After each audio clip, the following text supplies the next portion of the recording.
Alhamdulillahi Rabbil Alamin. Alhamdulillahilladzi anzala ala abdihil kitaba wa lam yaj'al lahu 'iwaja qayyima. Asyhadu an la ilaha illallah wahdahu la syarika lah wa asyhadu anna Muhammadan 'abduhu wa rasuluhu. Allahumma shalli ala Muhammad wa ala ali Muhammad. A'udzu billahi minasyaitonir rajim. Bismillahirrahmanirrahim. Ya ayyuhalladzina amanu taqullaha haqqa tuqatih wa la tamutunna illa wa antum muslimun. Hadirin jamaah salat subuh yang dirahmati Allah. Puji dan syukur marilah kita panjatkan kehadirat Allah Subhanahu wa taala. Alhamdulillah atas segala limpahan rahmat dan karunia-Nya pada kesempatan pagi hari ini. Kita alhamdulillah senantiasa dalam keadaan sehat walafiat. Coba ininya kayaknya kurang nyaman. Ibu hadirin yang dirahmati Allah, alhamdulillah syukurillah pada kesempatan pagi hari ini kita senantiasa diberikan nikmat iman dan Islam, nikmat kesehatan, dan alhamdulillah kita dapat istiqamah untuk melaksanakan ibadah salat subuh.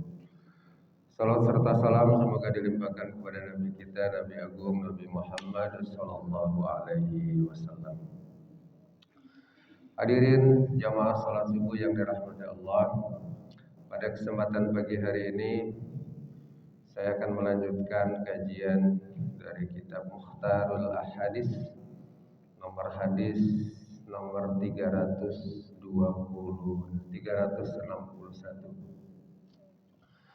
Bismillahirrahmanirrahim. Hadis ini diriwayatkan oleh Imam Bukhari dan Imam Muslim. Innal halifa manfaqatun lis-sal'ati mamhaqatun lil kasbi. Kata Nabi sallallahu alaihi wasallam, sesungguhnya kata Nabi, sumpah itu membuat laris barang dagangan kata Nabi. Akan tetapi kata Nabi, sumpah itu menghilangkan keberkahan dan penghasilan. Dalam hadis ini Nabi menggambarkan bahwa seringkali orang bersumpah ketika berdagang, karena kata Nabi, ya sumpah ketika berdagang itu ya tentu seringkali orang beranggapan menjadikan dagangannya menjadi laris ya. Tetapi kata Nabi bahwa bersumpah ketika berdagang itu menyebabkan keberkahannya hilang. Keberkahan dari penghasilan yang diterima itu hilang. Ini menunjukkan bahwa ketika kita berdagang atau orang berdagang atau bertransaksi dalam jual beli, ya Nabi tidak menganjurkan untuk bersumpah. Karena tentu kita sering menemukan orang begitu mudahnya bersumpah. Ketika berdagang bersumpah kata Nabi itu akan menghilangkan keberkahan dari penghasilan yang diterima ketika berjualan, ketika berdagang. Hadirin rahmati Allah, ya dalam Islam sumpah itu tidak boleh ya dimudahkan ketika kita mudah begitu saja untuk bersumpah. Dalam Islam kita tidak boleh gampang untuk bersumpah. Sumpah dalam Islam itu kalau kita lakukan dalam keadaan terdesak, dalam keadaan terpaksa, ya baru kita bersumpah. Tapi kalau tidak ada sebab, ya tiba-tiba kita bersumpah, itu di dalam Islam tidak dianjurkan. Dan menurut ulama, orang yang gampang bersumpah itu salah satu ciri orang yang tidak jujur. Jadi apa-apa sumpah. Padahal tidak diminta. Ya, seringkali kita mendengar misalkan ketika transaksi jual beli, terutama di pasar-pasar tradisional, warung tradisional ya, seringkali kita mendapatkan orang yang berjual sumpah ini barang ini saya beli dengan harga sekian. Sumpah tadi sudah ada, saya bersumpah nih tadi sudah ada yang menawar sekian. Ya, saya nggak kasih, saya maunya harganya sekian. Ya. Nah, sumpah ini dalam Islam tidak boleh ya kita main sembarang mengucapkan sumpah. Dan orang yang sering mengucapkan sumpah, salah satu ciri bahwa sebetulnya orang tidak percaya diri. Ya, orang tersebut bisa jadi orang yang memang tidak jujur, sehingga orang gampang untuk mengatakan sumpah. Ya. Hadirin dirahmati Allah, dalam Islam sumpah itu ada 3. Ya.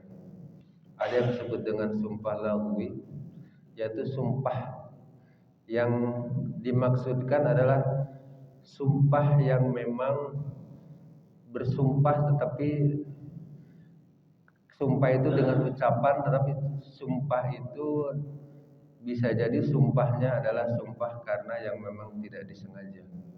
Misalkan contoh, demi Allah aku harus datang, demi Allah kamu wajib makan. Sumpah yang seperti ini tidak wajib kita untuk membayar kafaratnya, karena dalam Islam sumpah itu wajib membayar kafarat kalau melanggar. Jadi kalau melanggar sumpah wajib membayar kafarat, denda ya. Kalau kita sudah bersumpah tapi melanggar sumpah itu ada dendanya atau membayar kafarat. Dalam surah Al-Maidah, orang yang melanggar sumpah wajib dendanya, kafaratnya memberi makan 10 orang miskin. Ya, 10 orang miskin dengan makanan yang biasa dimakan. Kalau tidak mampu dengan puasa 3 hari berturut-turut. Jadi tadi sumpah yang memang tidak disengaja. Jadi misalkan saya bersumpah kamu harus datang. Saya bersumpah demi Allah kamu wajib makan. Ya. Jadi kalau sumpah yang seperti ini dilanggar, ya karena tidak sengaja untuk mengatakan sumpah, maka tidak ada kafaratnya. Yang kedua adalah sumpah munaqidah, yaitu sumpah yang benar-benar diucapkan. Misalkan demi Allah, saya mau sedekah nih 1 juta untuk masjid. Ketika dalam keadaan tertentu enggak jadi. Sumpah nih saya akan melakukan sholat duha 2 rakaat nanti setelah saya sembuh dari sakit.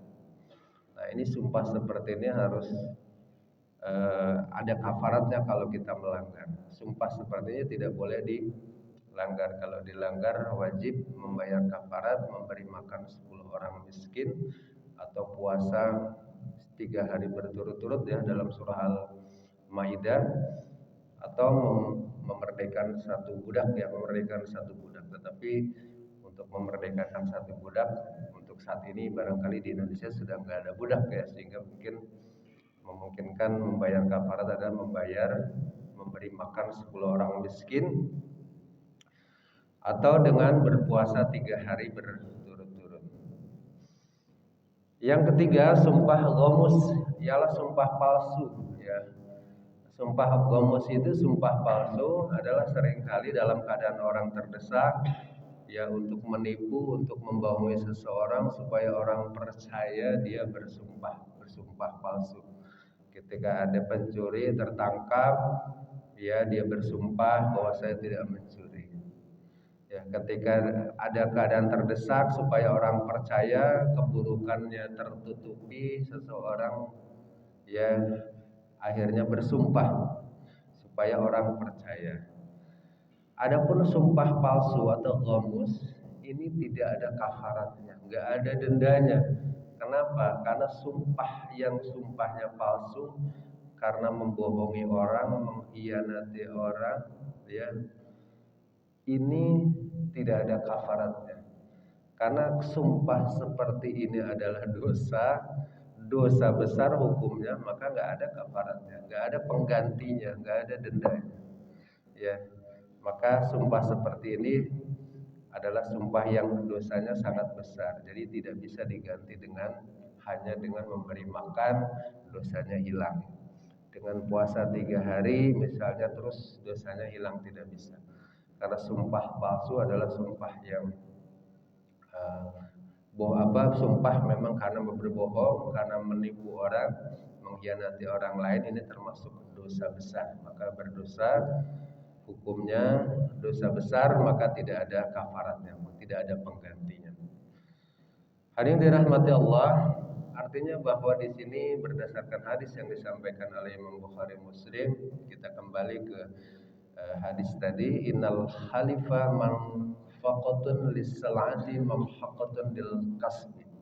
Sesungguhnya kata Nabi, sumpah itu kata Nabi membuat laris barang dagangannya, tetapi menghilangkan keberkahan penghasilan. Bisa jadi orang mengatakan sumpah supaya orang percaya, tetapi dengan bersumpah, ya, walaupun sumpah itu benar, walaupun sumpah itu bukan sumpah bohong, sumpah itu dia katakan sesuatu yang benar, tapi Nabi tidak menganjurkan. Walaupun sumpah ketika berdagang itu betul dilakukan, tapi Nabi tidak menganjurkan untuk bersumpah. Dan Nabi sampaikan lanjutannya, sumpah itu menghilangkan keberkahan penghasilan. Jadi berkah itu kata Imam Ghazali ziyadatul khair. Penghasilan yang dia dapatkan dari bersumpah sehingga dagangannya laku, ziyadatul khair, ya. Jadi tidak menghilangkan keberkahan, berkah itu bertambah kebaikan. Artinya rizki yang diterima dari berdagang, penghasilan yang diterima dari berdagang tidak menambah kebaikan, tidak menambah ziyadatul khair, tidak menjadikan bertambah kebaikannya. Jadi ketika ada orang bertransaksi apa-apa sumpah, dan ini tidak dianjurkan oleh Nabi Shallallahu Alaihi Wasallam. Dan sumpah ketika berjualan itu berdagang akan menghilangkan keberkahan dari penghasilannya. Dan Nabi tidak menganjurkan, walaupun sumpahnya adalah benar, walaupun sumpahnya bukan sumpah ghamus, walaupun sumpahnya bukan untuk menipu, walaupun sumpahnya dalam keadaan yang benar, ya, Nabi tidak menganjurkan. Ya, seringkali kita memang mendengar ketika bertransaksi orang begitu mudahnya untuk bersumpah. Ya. Dan dalam kehidupan yang sehari-hari, dalam hal yang lain, bermuamalat, ya, berhubungan sosial, Nabi tidak menganjurkan kita untuk bersumpah, ya, sebentar-sebentar sumpah. Sumpah saya tadi betul-betul macet sehingga saya datang terlambat. Jadi sumpah diucapkan dalam keadaan terpaksa, darurat, tidak ada cara lain kecuali bersumpah supaya orang percaya. Itu baru dianjurkan untuk, yang diperbolehkan untuk sumpah.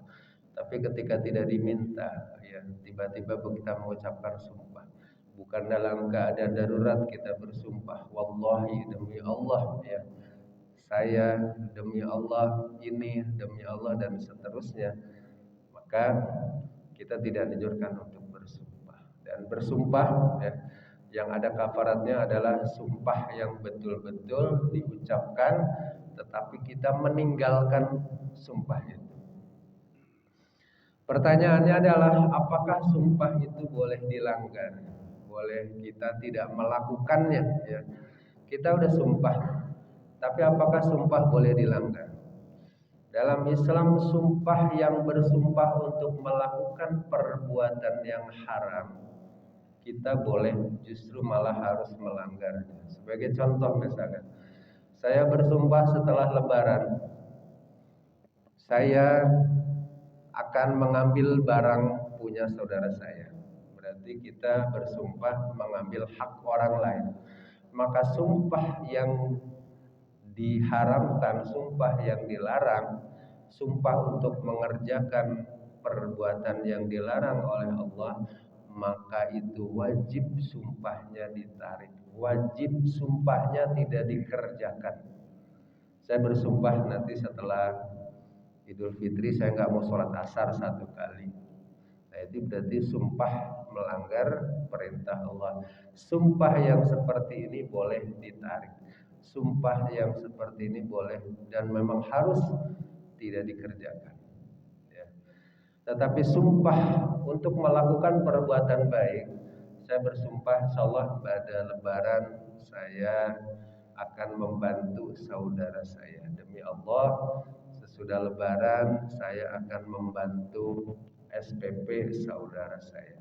Sumpah yang seperti ini kalau kita menarik sumpahnya, melanggar sumpahnya, kita kena denda atau bayar kafarat dalam surah Al-Maidah, membayar 10 orang miskin, memberi makan 10 orang miskin dengan makanan yang biasa kita makan, ya, atau membebaskan budak, ya, atau memberi pakaian kepada 10 orang miskin, atau puasa 3 hari berturut-turut. Kesimpulan hadis pada pagi hari ini, hadirin dirahmati Allah, bahwa Nabi Shallallahu Alaihi Wasallam ya menyampaikan bahwa ketika bertransaksi jual beli kita sebaiknya tidak melakukan sumpah, karena sumpah kata Nabi akan menghilangkan keberkahan dari penghasilan orang yang berjualan atau bertransaksi jual beli. Sumpah dalam Islam, ketika bersumpah melakukan perbuatan yang dilarang oleh Allah, maka sumpah tersebut wajib ditinggalkan. Tapi sumpah untuk sesuatu melakukan kebaikan wajib dilakukan. Jika melanggar, jika tidak melaksanakan sumpah, ya, jika tidak melakukan atau melanggar sumpah, wajib membayar kafarat, denda, dengan memberi makan 10 orang miskin atau puasa 3 hari berturut-turut. Tetapi untuk sumpah, karena sumpah palsu, sumpah yang bohong, sumpah gomus, maka tidak ada kafaratnya karena hukumnya dosa besar. Ya, dosa besar, maka seorang yang sudah melakukan sumpah palsu wajib hukumnya bertaubat dan nasuha, taubat kepada Allah Subhanahu wa taala, memohon ampun kepada Allah Subhanahu wa taala. Demikian yang dapat saya sampaikan, mudah-mudahan ada manfaatnya, mudah-mudahan kita semua senantiasa diberikan oleh Allah ya keistiqomahan untuk senantiasa melaksanakan ibadah salat 5 waktu. Mudah-mudahan kita juga diberikan kekuatan untuk senantiasa hadir ke masjid dalam rangka berjamaah. Billahi taufiq wal hidayah. Assalamualaikum warahmatullahi wabarakatuh.